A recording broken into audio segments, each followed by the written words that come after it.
The build-up to the Rugby World Cup is always intense. However, every 4 years, a handful of players announce themselves to the world through dazzling brilliance.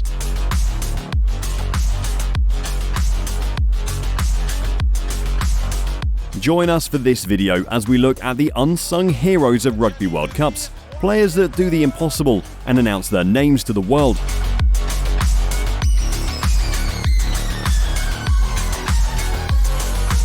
From last-minute tries by weaker nations that knock off the big names to individual brilliance, we'll choose some of the most heroic moments from Rugby World Cups. Number 10. The rise of Jonah Lomu, 1995. Let's get the obvious one out of the way. During the build-up to the 1995 Rugby World Cup, a young All Black winger named Jonah Lomu was making headlines through his immense size and speed, scoring 3 tries in the opening matches of the World Cup. Lomu set the All Blacks up for a semi-final clash against England. It was during the semi-final clash that a 21-year-old Lomu bulldozed England to score an impressive 4 tries. The most defining moment came when Lomu broke through the line and completely flattened England fullback Mike Catt. The rest is history, and Lomu is known as one of the best and most intimidating wingers to ever play the sport. Number 9. The Springbok boot that England hate, 1999. Drop goals have been winning games since the start of the Rugby World Cup in 1987, but in 1999, a young Springbok fly half, Jonah de Beer, showed that drop goals can fully replace penalties during the game. In a quarter-final clash against England, de Beer kept the scoreboard ticking over. By slotting 5 drop goals, the English had a mountain to overcome. It was only 4 years later, through the boot of Johnny Wilkinson, that England retaliated to win the 2003 Rugby World Cup. Number 8.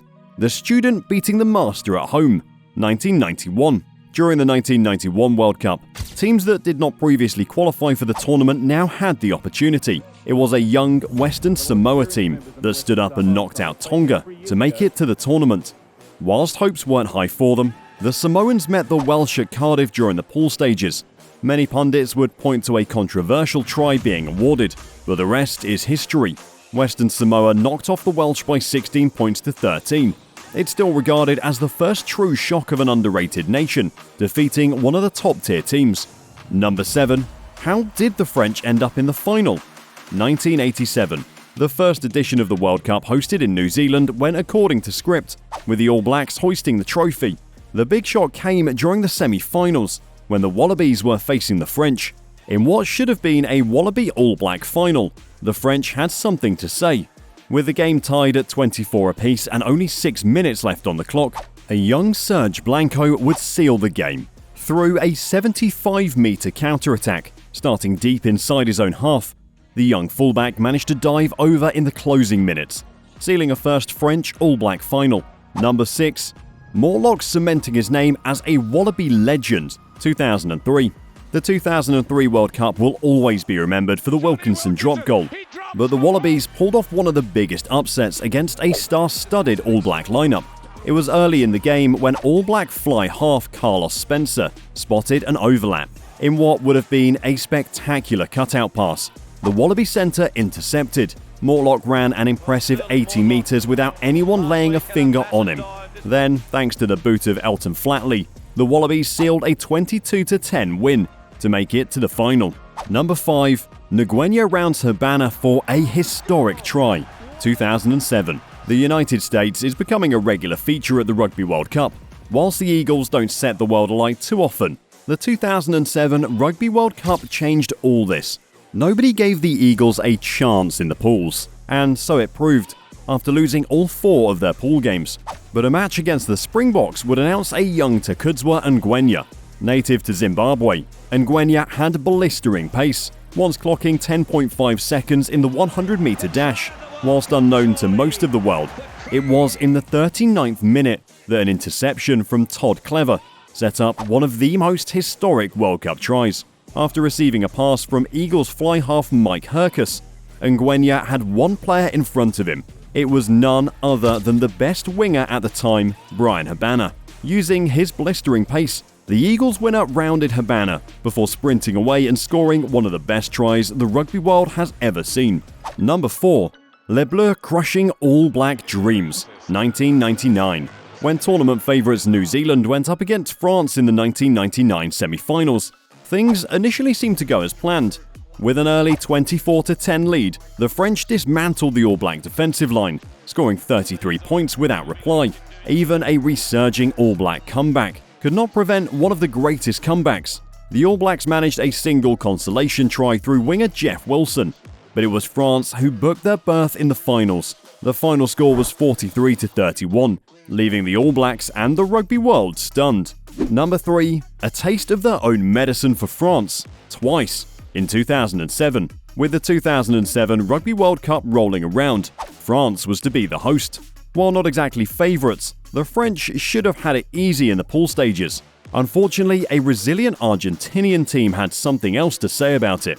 It was during the first game in St. Denis that Argentina managed to upset the French, thanks to a brilliant try by Argentine fullback Ignacio Corletto that dispatched the French 17 points to 12. Both teams made it through the finals and met for the bronze medal in 2007.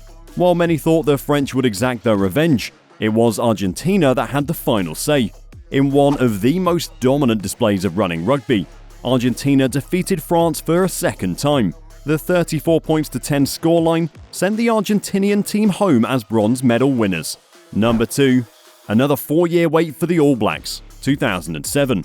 During the same 2007 Rugby World Cup, the All Blacks built an impressive team of top stars. Players like Dan Carter and Richie McCaw were announced on the world stage. The All Blacks were clear favourites going into the World Cup, but it was once again the French that didn't read the script. In a packed Millennium Stadium, the All Blacks led the game by 13 points to 3 at the break. A harsh call, which sin-binned All Blacks centre Luke McAllister, allowed France to tie the scores. But it was in the 65th minute that French legend Frédéric Michalak broke the line. Michalak popped a pass inside to centre Yannick Josillon, who fell over the line to win the game 20 points to 18. A missed drop goal by McAllister in the final minutes sent the All Blacks home after the quarter-finals. Number 1.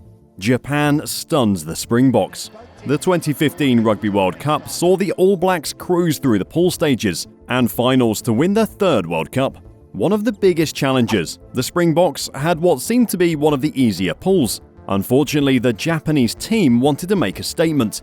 In a routine game played at the Amex Stadium in Brighton, the Boks should have easily seen off Japan. With 10 minutes left on the clock, the scores were tied at 29 points apiece, when Pollard slotted a penalty to help the Boks avoid a narrow defeat. But Japan didn't want to let this game go, and sustained pressure on the Springbok line for 5 minutes, before Japanese winger Khan Hesketh dived over in the corner to seal a historic 34-32 victory. Whilst the Boks managed to get through the pools, the lack of confidence saw them bow out in the semi-finals. World Cups are defined by players that step up and make a name for themselves. With the World Cup being just around the corner, a new set of players will have the opportunity to announce themselves to the world. Who will be the heroes of the 2023 Rugby World Cup? Will we see a repeat of the 1999 and 2007 World Cups, with numerous heroes standing up for their nations?